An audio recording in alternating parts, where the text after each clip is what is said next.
ഒരുപാട് പ്രചരണങ്ങൾ നിലമ്പൂരിൽ നടത്തി. ഈ പ്രചരണം പറഞ്ഞ ഒരുപാട് രാഷ്ട്രീയ വാഗ്ദാനങ്ങൾ ഇവിടെ ഉണ്ടായി.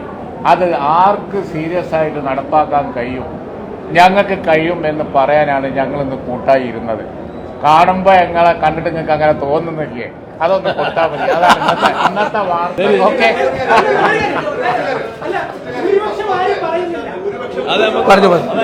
15,000 മിനിമം 15,000 എഴുതിക്കോളി. കേട്ടോ, കുഞ്ഞാലിക്കുടി സാഹിബ് ഇന്നലെ തന്നെ അദ്ദേഹം ഇവിടുത്തെ പ്രവർത്തനത്തിന് അതിശക്തമായ നേതൃത്വം കൊടുത്താൽ മുൻനിരയിൽ നിന്നാളാണ്. ഞങ്ങളുടെ എല്ലാവരും ഒറ്റ കണക്കാ. ഞങ്ങളുടെ കണക്ക് 15,000 വോട്ടിൻ്റെ വരെ ഭൂരിപക്ഷത്തിൽ ജയിക്കും. പക്ഷെ ഞങ്ങൾക്ക് കണക്കാക്കാൻ പറ്റാത്തൊരു വോട്ട് കൂടിയുണ്ട്. സർക്കാരിനെതിരായിട്ടുള്ള ഒരു പ്രതിഷേധത്തിൻ്റെ ആഴം ഞങ്ങൾ ഉദ്ദേശിക്കുന്നതിനൊക്കെ കൂടുതലാണ്. അത് അതിൻ്റെ മുകളിലേക്ക് കൊണ്ടുപോകും. 15 കുറയില്ല. 15 ഒരു കാരണവശാലും കുറയും. 15,000 വോട്ടിനേക്കാൾ കുറയില്ല.